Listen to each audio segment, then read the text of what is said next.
आप देख रहे हैं झारखंड की सबसे बड़ी ब्रेकिंग बुलेटिन, जहां हर खबर आपके लिए सबसे पहले और सबसे तेज। राज्य में ठंड का असर बढ़ा, कई जिलों में पारा 10 डिग्री से नीचे पहुंचा। हाथियों का आतंक फिर चर्चा में, निकाय चुनाव में प्रचार तेज। विकास के मोर्चे पर मेट्रो और शहर विकास की बड़ी तैयारियां। राजनीति, अपराध, मौसम और जनता से जुड़ी हर बड़ी अपडेट आज आपके सामने। सरकार से लेकर गांव तक क्या बदल रहा है, कौन सा फैसला आपके जीवन को करेगा प्रभावित, सब कुछ जानिए सिर्फ यहीं। जुड़े रहिए अंत तक, क्योंकि हर खबर है आपके काम की, आपके राज्य की, आपके भविष्य की।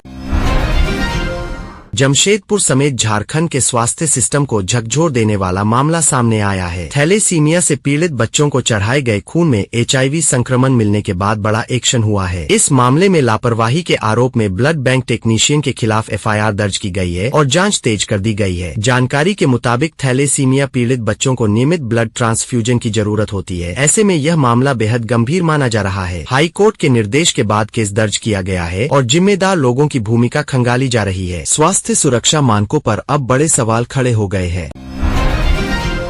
पलामू से बड़ी खबर सामने आ रही है, जहां जंगली हाथी के हमले से इलाके में दहशत फैल गई है। रविवार सुबह गांव के पास पहुंचे हाथी ने एक 50 वर्षीय व्यक्ति पर हमला कर उसे गंभीर रूप से घायल कर दिया। बताया जा रहा है कि व्यक्ति सुबह तालाब के पास गया था, तभी हाथी ने अचानक हमला कर दिया। घायल को तुरंत इलाज के लिए अस्पताल भेजा गया है। घटना के बाद ग्रामीणों में डर का माहौल है और वन विभाग से सुरक्षा के ठोस इंतजाम की मांग तेज हो गई है। इलाके में हाथियों की लगातार मूवमेंट से लोग सहमे हुए हैं।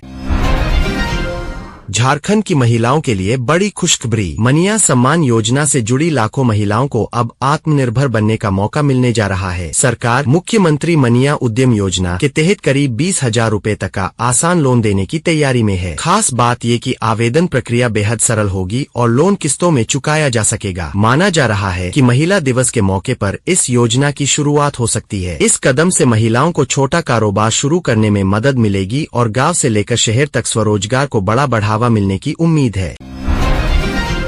हेमंत सोरेन से जुड़े चर्चित रांची जमीन घोटाला मामले में कानूनी प्रक्रिया तेज हो गई है। उनकी डिस्चार्ज याचिका पर अगली सुनवाई 11 फरवरी 2026 को तय की गई है, जिसे इस हाई प्रोफाइल केस का अहम पड़ाव माना जा रहा है। इस मामले में आरोपों से मुक्त होने की मांग को लेकर सोरेन की ओर से कानूनी लड़ाई जारी है। आने वाली सुनवाई में कोर्ट का रुख बेहद अहम माना जा रहा है। इस केस पर पूरे राज्य की नजर बनी हुई है और आगे की कार्रवाई राजनीतिक और कानूनी दोनों स्तर पर असर डाल सकती है। रांची में अवैध हथियारों का बड़ा खेल उजागर हुआ है। अनगढ़ा के सीताडीह गांव में पुलिस ने छापा मारकर हथियार बनाने की फैक्ट्री का पर्दाफाश कर दिया। मौके से 19 देसी राइफल और हथियार बनाने के औजार बरामद हुए हैं। आरोपी नारायण लोहरा को गिरफ्तार कर लिया गया है, जो पिछले कई सालों से चोरी छिपे हथियार बनाकर बाजार में बेच रहा था। पुलिस अब उन लोगों की तलाश में जुट गई है जिन्होंने ये हथियार खरीदे। इस खुलासे के बाद इलाके में सनसनी फैल गई है और पुलिस अवैध हथियार नेटवर्क की जड़ तक पहुँचने में जुट गई है।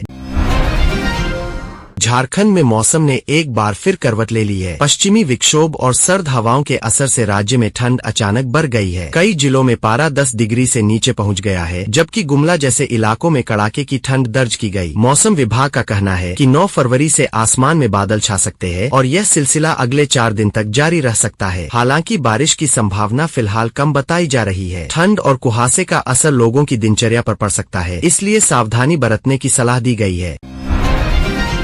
चंद पैसों की बचत आपकी सेहत पर भारी पड़ सकती है। डॉक्टरों ने चेतावनी दी है कि एंटीबायोटिक्स का गलत इस्तेमाल भविष्य में गंभीर खतरा बन सकता है। कई लोग दवा का पूरा कोर्स नहीं लेते या बिना डॉक्टर की सलाह के दवा खरीद लेते हैं, जिससे शरीर में बैक्टीरिया दवा के खिलाफ मजबूत हो जाते हैं। मेडिकल कॉलेज अस्पताल के डॉक्टरों का कहना है कि एंटीबायोटिक्स हमेशा जाँच के बाद ही दी जाती है। रोजाना सैकड़ों मरीजों को जरूरत के अनुसार दवा दी जाती है। विशेषज्ञों ने लोगों से अपील की है कि डॉक्टर की सलाह के बिना एंटीबायोटिक्स का इस्तेमाल न करें। कोदरमा से एक साथ 10 बच्चों के गायब होने से इलाके में हड़कंप मच गया, लेकिन अब राहत की खबर सामने आई है। जयनगर क्षेत्र से लापता सभी बच्चे बिहार के गया से सकुशल बरामद कर लिए गए हैं। जानकारी के मुताबिक बच्चे श्राद्ध कार्यक्रम में गए थे और लौटते वक्त भटककर ट्रेन में बैठ गए, जिसके बाद गया पहुंच गए। वहां पुलिस और चाइल्ड हेल्पलाइन ने उन्हें सुरक्षित रेस्क्यू किया। फिलहाल सभी बच्चों को सुरक्षित शेल्टर में रखा गया है और परिवार से मिलाने की प्रक्रिया चल रही है। पुलिस जाँच में फिलहाल किसी आपराधिक एंगल की पुष्टि नहीं हुई है।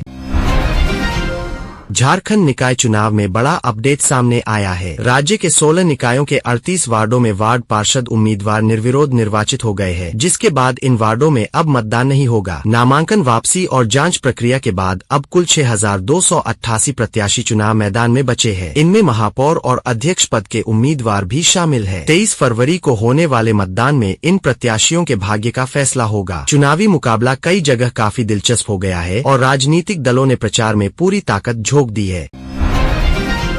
सेल में सत्ता का बड़ा खेल शुरू हो गया है। देश की दिग्गज स्टील कंपनी में नए चेयरमैन की तलाश तेज हो चुकी है। मौजूदा सीएमडी अमरेंदु प्रकाश का कार्यकाल खत्म होने से पहले ही हलचल बढ़ गई है और नए दावेदार मैदान में उतर चुके हैं। पीईएसबी ने आवेदन प्रक्रिया शुरू कर दी है और अब सिर्फ चुनिंदा उम्मीदवारों को इंटरव्यू का मौका मिलेगा। अप्रैल 2026 से नई कमान संभालने की तैयारी चल रही है। तब तक कार्यवाहक चेयरमैन की भी नियुक्ति हो सकती है। सवाल बड़ा है, आखिर सेल की कमान किसके हाथ जाएगी? देश की स्टील इंडस्ट्री की नजर अब इस फैसले पर टिकी है। झारखंड निकाय चुनाव की जंग अब और तेज हो गई है। राज्य के 48 नगर निकायों में प्रत्याशियों को चुनाव चिन्ह मिलते ही सियासी पारा हाई हो गया है। रांची समेत कई शहरों में मेयर और वार्ड उम्मीदवार अब घर घर जाकर वोट मांगने में जुट गए हैं। दिलचस्प बात यह है कि इस बार कई अनोखे चुनाव चिन्ह मैदान में है, जिससे मुकाबला और रोमांचक हो गया है। 23 फरवरी को वोटिंग होनी है और राजनीतिक दलों ने पूरी ताकत झोंक दी है। माना जा रहा है कि इस बार शहरी राजनीति में बड़ा उलटफेर देखने को मिल सकता है।